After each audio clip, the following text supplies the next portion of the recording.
మిత్రులారా నమస్తే. ఈరోజు వీడియోలో వాతావరణానికి సంబంధించి మనం తరచుగా వినేటువంటి కొన్ని పదాలు ముఖ్యంగా తుఫానులు సంభవించినప్పుడు తెలుసుకుందాం. ఈ తుఫానులు ఏర్పడే సమయంలో కొన్ని రోజుల ముందు నుంచి మనకు ఫ్రీక్వెంట్‌గా మీడియాలో కనపడేటువంటి కొన్ని పదాలు అల్పపీడనం ఏర్పడింది. అది వాయుగుండంగా మారింది. తర్వాత అది కొంచెం తీవ్ర వాయుగుండంగా మారి ఒక తుఫానుగా మారిందని ఆ తుఫానుకు అప్పటికే ఒక పేరు పెట్టుంటారు. ఆ తుఫాను ఏ దిశలో ప్రయాణిస్తా ఉంది? అది ఎక్కడ తీరం దాటుతుంది? ఇలాంటి విషయాలు చూస్తాం.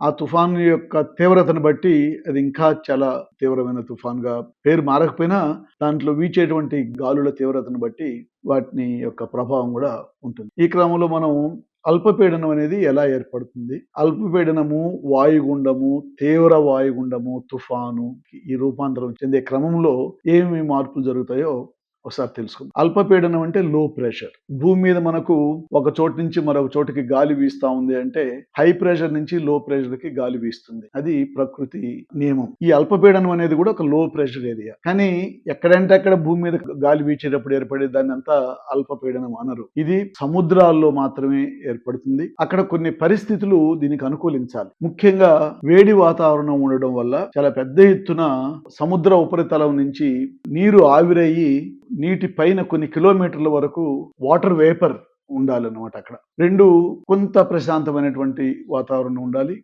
3 ఒక చిన్న డిస్టర్బెన్స్ ఉండాలి. Small disturbance as a kind of a trigger. ఇలాంటి పరిస్థితుల్లో కొంత వేడి వాతావరణం, పెద్ద ఎత్తున నీరు ఆవిరై గాలిలో ఉండడం, కొంత ప్రశాంత వాతావరణం ఇట్లాంటివి ఒక చిన్న డిస్టర్బెన్స్ ఉన్నప్పుడు ఒక అల్పపీడనం ఏర్పడి, ఇక్కడ అల్పపీడనం ఏర్పడింది అంటే అంటూనే దాన్ని అల్పపీడనం అనరు మన వాతావరణ పరిభాషలో. ఆ అల్పపీడనానికి చుట్టూ కొన్ని కిలోమీటర్ల మేర హై ప్రెషర్ ఉండాలి. ఇది లో ప్రెషర్ అంటే పక్కన హై ప్రెషర్ ఉండాలి. ఆ హై ప్రెషర్ దీని చుట్టూ ఏర్పడాలి. అప్పుడు అది ఒక అల్పపీడనం యొక్క రూపు సంతరించుకుంటుంది. దాన్ని మనం ఇంగ్లీష్ లో డిప్రెషన్ అంటారు. ఇప్పుడు ఇది తీవ్రత పెరగడం అంటే ఏదైతే అట్మాస్ఫిరిక్ ప్రెషర్ బయట ఎక్కువ ఉంటుంది, ఈ సెంటర్ ఆఫ్ ద అల్పపీడనం అంటున్నాము, ఆ పాయింట్ దగ్గరకు వచ్చేటికి అట్మాస్ఫిరిక్ ప్రెషర్ తగ్గుతూ వస్తుంది అనమాట. ఇది అందుకని దీన్ని లో ప్రెషర్ అంటారు. హై ప్రెషర్ నుంచి లో ప్రెషర్ కి ఎంత వేగంగా మారుతా ఉంది అనే దాన్ని బట్టి దీని యొక్క తీవ్రత ఆధారపడి ఉంటుంది. అంటే ప్రెషర్ గ్రేడియంట్ అంటాం. హై ప్రెషర్ గ్రేడియంట్ అంటే outer surface of the depression నుంచి సెంటర్ పాయింట్ కి చాలా పెద్ద తేడా ఉంది అట్మాస్ఫియర్ ప్రెషర్ లో. అప్పుడు గాలులు వీచేటువంటి తీవ్రత కూడా చాలా ఎక్కువగా ఉంటుంది. ఇట్లా ప్రెషర్ వేరియేషన్ పెరిగే కొద్దీ, హై టు లో పెరిగే కొద్దీ గాలుల యొక్క స్పీడు పెరుగుతూ ఉంటుంది అనమాట. ఆల్రెడీ అక్కడ పెద్ద ఎత్తున మేఘాలు ఉన్నాయి, వాటర్ వేపర్ ఉంది. అవి ఈ గాలికి తిరగడం మొదలు పెడతాయి. ఈ లో ప్రెషర్ చుట్టూ ఈ తిరిగేటువంటి స్పీడ్ పెరిగే కొద్దీ, అంటే మామూలుగా 50 నుంచి 60 కిలోమీటర్ల స్పీడ్ గంటకు తిరుగుతూ ఉంటే కూడా అప్పటికి దాన్ని డిప్రెషన్ అంటారు, అల్పపీడనం ఏర్పడింది అంటారు. అది ఆ ప్రెషర్ గ్రేడియంట్ పెరిగి హై ప్రెషర్ కి లో ప్రెషర్ కి తేడా పెరిగి ఆ గాలుల యొక్క తీవ్రత స్పీడ్ పెరిగే కొద్దీ, అంటే దాదాపు ఒక 120 కిలోమీటర్ల గంటకు వేగంతో పెరిగే కొద్దీ దీన్ని డీప్ డిప్రెషన్, వాయుగుండంగా మారింది అని సైక్లోన్ రూపంగా వచ్చేస్తుంది అనమాట. దాన్ని తీవ్ర వాయుగుండంగా మారిందంటే ఆల్మోస్ట్ సైక్లోన్ ఏర్పడింది అనమాట. డీప్ డిప్రెషన్ అంటారు. విజువల్స్ ద్వారా ఈ ట్రాపికల్ సైక్లోన్స్ ని అర్థం చేసుకోవడానికి కొంత ప్రయత్నిద్దాం. ఇటీవల గత 2-3 రోజులుగా బంగాళాఖాతంలో ఏర్పడి అది ఆంధ్రప్రదేశ్ మీద పెద్ద ప్రభావం చూపించకుండా దక్షిణ తమిళనాడు ఇంకా కిందికి వెళ్ళిపోయినటువంటి తుఫాను సెన్యార్ అని చెప్పేసి ఈ ఛాయాచిత్రం మనకు 25th నవంబర్ చూపిస్తుంది అనమాట. ఇక్కడ ఈ లో ప్రెషర్ ఏరియా అల్పపీడనం ఒక రూపు సంతరించుకుంటున్నటువంటి ప్రాంతం ఇది. ఇక్కడ గమనిస్తే ఈ ఎల్లో సర్కిల్లో అది పూర్తిగా ఫామ్ అయిన తర్వాత 27 నవంబర్కి ఒక ఫుల్ ఫ్లెడ్జ్డ్ సైక్లోనిక్ షేప్ వచ్చేసింది అనమాట. ట్రాపికల్ స్టార్మ్, తుఫాన్ రూపం సంతరించుకుంది. ఈ తెల్లగా ఉండేటివన్నీ వాటర్ వేపర్ తో కలిగినటువంటి మేఘాలు. ఈ సైక్లోన్ ఇది సెంటర్ ఏరియా అనుకుంటే ఈ చుట్టూ ఇవి తిరుగుతూ ఉన్నాయి. ఈ గాలులు హై ప్రెషర్ నుంచి లో ప్రెషర్ కి తిరుగుతూ ఉన్నాయి. ఇది ఒక representative image for a cyclone, tropical cyclone అనుకుంటే. ఇక్కడ మనం గమనిస్తే సెంటర్ ఆఫ్ ద సైక్లోన్, దీన్ని తుఫాను కేంద్రము అంటారు. ఇంగ్లీష్ లో ఐ ఆఫ్ ద సైక్లోన్ అంటారు అనమాట. ఇది దీని చుట్టూ హై ప్రెషర్ నుంచి లో ప్రెషర్ కి తేమతో కూడినటువంటి గాలులు ప్రయాణించడం, ఈ డైరెక్షన్ మనం చూడొచ్చు. ఇక్కడ గమనించాల్సింది ఏంటంటే ఉత్తరార్ధగోళంలో ఇవి యాంటీ క్లాక్ వైజ్ డైరెక్షన్ లో ప్రయాణిస్తూ ఉంటాయి ఈ గాలులు. దక్షిణార్ధగోళంలో క్లాక్ వైజ్ డైరెక్షన్ లో పయనిస్తాయి. ఎందుకు అంటే దానికి కొరియోలిస్ ఎఫెక్ట్ అని చెప్పేసి ఒక ప్రిన్సిపల్ ఉంది. అదేంటి అంటే ఉత్తరార్ధగోళంలో స్ట్రెయిట్ గా వచ్చేటువంటి గాలి భూమి తిరగడం వల్ల ఈ థిక్ యారో నార్మల్ డైరెక్షన్ అనుకుంటే భూమి తిరగడం వల్ల అది ఉత్తరార్ధగోళంలో కుడివైపుకు డిఫ్లెక్ట్ అవుతుంది అనమాట. మనం చూసినామంటే ప్రతి చోట కూడా అది కుడివైపుకు తిరుగుతుంది. సో ఈ కుడివైపుకు తిరగడం వల్ల అది యాంటీ క్లాక్ వైజ్ డైరెక్షన్ లో ఇట్లా ప్రయాణిస్తాయి. ఈ సెంటర్ లో ఉండేది ఐ ఆఫ్ ద సైక్లోన్ అంటారు. ఇది ఒక ముఖ్యమైనటువంటి లక్షణం అన్నమాట. నార్దర్న్ హెమిస్ఫియర్ లో యాంటీ క్లాక్ వైజ్ డైరెక్షన్ లో సైక్లోన్ లో విండ్స్ బ్లో అవుతూ ఉంటాయి. ఈ సెంటర్ లో ఉండే ఐ అనేది ఒక కామ్ ఏరియా కింద అంటారు. ఈ సెంటర్కి వెళ్ళిన తర్వాత ఈ గాలి ఈ తేమ అంతా మళ్ళా పైకి లేస్తూ ఉంటుంది. పైకి లేసి మళ్ళీ సైడ్స్కి వెళ్ళి కిందకి వస్తుంది. అందుకని రైజింగ్ వామ్ ఎయిర్ అని ఇక్కడ ఇవ్వడం జరిగింది. ఇది ఎంత మందం ఉంటుంది, ఎంత పెద్ద వైశాల్యం కలిగి ఉంటుంది అని చెప్పేసి మనకు ఒక అనుమానం ఉంటే ఒక 3 ముఖ్యమైనటువంటి ప్రాపర్టీస్ ఏంటంటే ఈ సెంటర్ ఆఫ్ ద ఐ ఏదైతే అంటారో తుఫాను కేంద్రము ఐ ఆఫ్ ద సైక్లోన్ అంటారో దీని వెడల్పు 30 నుంచి 65 కిలోమీటర్ల వెడల్పు ఉంటుంది. అంటే అంత పెద్ద ఏరియాలో లో ప్రెషర్ అనేది ఉంటుంది. ఈ ఎండ్ నుంచి ఈ ఎండ్ వరకు ఎంత పెద్ద ఉంటుంది cyclone one end to the other end అనుకుంటే చిన్న సైక్లోన్ అయితే 150 కిలోమీటర్ల నుంచి పెద్ద సైక్లోన్కి 900 కిలోమీటర్ల వరకు ఇది విస్తరించి ఉంటుంది అనమాట. అందుకని శాటిలైట్ మ్యాప్స్ లో మనకు సముద్రంలో ఎక్కడో ఉండేది కూడా ఒక పెద్ద తెల్ల ప్యాచ్ లాగా మనకు శాటిలైట్ ఫొటోస్ లో కనిపిస్తూ ఉంటుంది. మందం ఎంత ఉంటుంది ఇది మనకి పిక్చర్. ఇది సైక్లోన్ లోపల వాటర్ సర్ఫేస్ నుంచి సైక్లోన్ ఎంత ఎత్తు మందం ఉంటుంది గాలిలో అంటే అది 12 నుంచి 15 కిలోమీటర్ల ఎత్తు వరకు ఈ సైక్లోన్ యొక్క థిక్నెస్ ఉంటుంది అనమాట. అందుకనే అంత పెద్ద ఎత్తున సముద్రం మీద ఉన్నటువంటి వాటర్ వేపర్ అంతా ఇది కలెక్ట్ చేసుకుని ప్రయాణిస్తుంటుంది.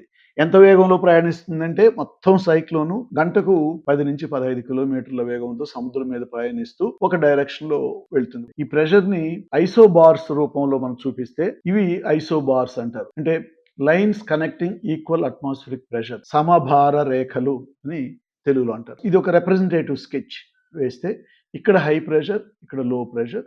దిస్ ఈస్ ద కేంద్రం ఐ ఆఫ్ ద సైక్లోన్. ఆరో మార్క్స్ వచ్చేసి యాంటీ క్లాక్ వైజ్ డైరెక్షన్ లో గాలి ప్రవహించేటువంటి డైరెక్షన్. సో ఈ లో ప్రెషర్ టు ఈ హై ప్రెషర్ తేడా ఎంత ఎక్కువ ఉంటే అంత ఎక్కువ ప్రెషర్ గ్రేడియంట్ ఉన్నట్టు అంత ఎక్కువ వేగంగా గాలులు కూడా వీస్తూ ఉంటాయి. ఇవి మనం బంగాళాఖాతం, అరేబియన్ సముద్రం, హిందూ మహాసముద్రంకి ఉత్తరంగా ఏర్పడేటువంటి వీటిని మనం సైక్లోన్స్ అంటాం, తుఫాన్లు అని మనం అంటాం.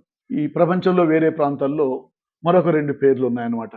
ఈ సైక్లోన్స్ అయితే ఫిలిప్పీన్స్, జపాన్ ఈ బెల్ట్ లో అంటే పసిఫిక్ ఓషన్ కి పశ్చిమ ప్రాంతంలో ఏర్పడేటువంటి ఇవి టైఫూన్స్ అంటారు. ఇక్కడ వీళ్ళు Caribbean ocean, north America, south America మధ్యలో ఈ కెరిబియన్ సీ ఉంది. ఇక్కడ అట్లాంటిక్ ఓషన్ కి పశ్చిమ ప్రాంతం, ఈ ప్రాంతంలో ఏర్పడే వాటిని హర్రికేన్స్ అంటారు. ఇవన్నీ కూడా ఈ ట్రాపికల్ రీజియన్ లో ఉండేటువంటి భూమధ్య రేఖకు పైన ఒక పర్టికులర్ బెల్ట్ లో ఉంటాయి. మనం నోటీస్ చేయొచ్చు. ట్రాపికల్ సైక్లోన్స్ ఉన్నటువంటి వివిధ పేర్లు. వీటన్నిటి స్వరూపం కూడా దాదాపు ఒకటే. అవి ఏర్పడే తీరు కానీ, అవి యొక్క centre of the cyclone, clouds, wind speeds ఇవన్నీ కూడా ఒకే లక్షణాలని కలిగి ఉంటాయి. పేర్లు వేరు. మనకు అక్టోబర్లో మొంతా తుఫాను అనేది బంగాళాఖాతంలో ఏర్పడి కాకినాడకు సమీపంలో తీరం దాటి తెలంగాణ మొత్తంగాను, ఆంధ్రప్రదేశ్లో కోస్తా తీరం మొత్తంగాను, కొంత మేరకు రాయలసీమలోను వర్షాలు పడింది చూసాం. చాలా చోట్ల పంటలకు నష్టం జరిగింది. నగరాల్లో చాలా చోట్ల ఫ్లడింగ్ అయింది. ఈ సైక్లోన్ ప్రయాణించిన తీరు గురించి ఒకసారి చూద్దాం. ఇప్పుడు మన తీరాన్ని క్రాస్ చేసినటువంటి మొంతా సైక్లోన్ యొక్క డైరెక్షన్ చూద్దాం.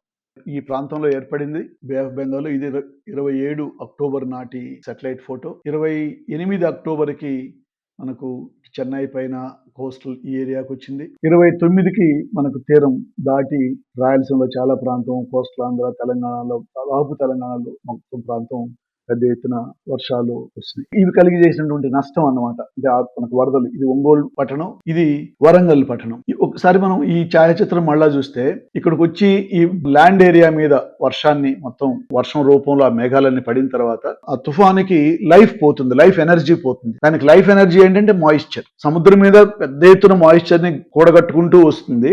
ల్యాండ్ ఏరియాకి వచ్చిన తర్వాత వర్షం రూపంలో అంతా పడిపోయిన తర్వాత ఫర్దర్ సప్లై ఆఫ్ మాయిశ్చర్ ఉండదు సైక్లోన్ కి. అందుకని నెమ్మదిగా ఆ ఉన్న వాటర్ వేపర్ వర్షపాతం రూపంలో పడే కొద్దీ సైక్లోన్ కూడా ఒక 2-3 రోజుల్లో బలహీన పడిపోతుంది. ఆంధ్రప్రదేశ్ కి 6,384 కోట్లు నష్టం జరిగిందని కేంద్ర బృందానికి చెప్పడం జరిగింది. మనకు మొంతా తుఫాను సంభవించిన సమయంలోనే కరిబియన్ సముద్రం ఆ ప్రాంతంలో హరికేన్ మెలిసా అని జమైకా దేశాన్ని చాలా పెద్ద ఎత్తున నష్టపరిచింది. అవి చిన్న దేశాలు, దీవులు. ఆ హరికేన్ మెలిసా ఎట్లా వెళ్ళి జమైకా మీదుగా ఎటువైపు వెళ్ళిందో ఒకసారి ఈ శాటిలైట్ మ్యాప్స్ లో చూద్దాం. ఇది కరిబియన్ ప్రాంతం అనుకుంటే 23 అక్టోబర్న తుఫాను ఉన్నటువంటి ప్రాంతం ఇది. 27 అక్టోబర్కి 4 రోజులకు ఈ మొత్తం మీద ప్రయాణిస్తూ ఈ జమైకా మీద కేంద్రీకృతమై, జమైకా ఒక చిన్న దేశం, ఒక దీవి, చాలా పెద్ద ఎత్తున నష్టం కలుగజేసింది. క్యూబా కూడా కొంతమేరకు నష్టపోయింది, హైటీ కూడా నష్టపోయింది. 28 అక్టోబర్న జమైకా మీద ఉన్నటువంటి తుఫాను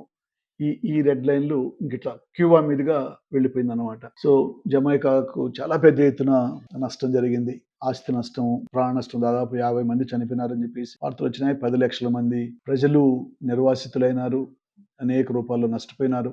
హాస్పిటల్ భవనాల్లో కూడా లోపలి భాగాలు దెబ్బతిన్నాయి. ఎందుకంటే దాదాపు పీక్ డే రోజు 295 కిలోమీటర్ల గంటకు చొప్పున గాలులు వీచినాయి. అంత స్పీడ్లో గాలులు వీచినప్పుడు అనేక భవనాలు, చెట్లు నిలబడడం చాలా కష్టం అయిపోతుంది అనమాట. నవంబర్ మొదటి 2 వారాల్లో ఫిలిప్పీన్స్ దేశాన్ని టైఫూన్ ఫంగ్ వాంగ్ అనేటువంటి పేరుతో వచ్చినటువంటి టైఫూను చాలా పెద్ద ఎత్తున నష్టపరిచింది. అదే సమయంలో వియత్నాం కూడా కొంత నష్టం జరిగింది. 2 టైఫూన్లు వెంటనే రావడంతో ఫిలిప్పీన్స్ దేశానికి కూడా చాలా భారీగా నష్టం జరిగింది. అందులో ఈ ఫంగ్ వాంగ్ టైఫూన్ ఎట్లా వెళ్ళిందో ఒకసారి చూద్దాం. నవంబర్ మొదటి 2 వారాల్లో ఫిలిప్పీన్స్ ను చాలా తీవ్రంగా నష్టపరిచింది టైఫూన్ ఫంగ్ వాంగ్ అని. అందులో ఒక శాఖ వియత్నాం మీదకి కూడా వెళ్ళి వియత్నాంకు నష్టం చేసింది. ఇక్కడ ఫిలిప్పీన్స్ ఉంటే 6 నవంబర్న ఈ ప్రాంతంలో ఉందన్నమాట సైక్లోన్. 7 నవంబర్కి దగ్గరకు వచ్చింది. 8, 9న చాలా పెద్ద ఎత్తున నష్టం చేసి ఈ ఎర్రగా ఉండేటువంటి సర్కిల్స్ ఉన్న ఏరియాలో ఎక్కువ నష్టం చేసినటువంటి ఏరియాలు. ఈ ఎల్లోయిష్, ఆరెంజ్ ఇట్లా వచ్చేటివి నెమ్మదిగా బలహీనపడుతూ ఈ గ్రీన్కి వచ్చిన తర్వాత ఇంకా దానికి further no more energy to the cyclone. ఇది దాదాపు 14 లక్షల మంది నిర్వాసితులు అయ్యారు. చాలా నష్టం జరిగింది. ఒక 2 టైఫూన్లు కలిపి దాదాపు 232 మంది పైగా మనుషులు చనిపోవడానికి కారణమైంది ఫిలిప్పీన్స్ లో.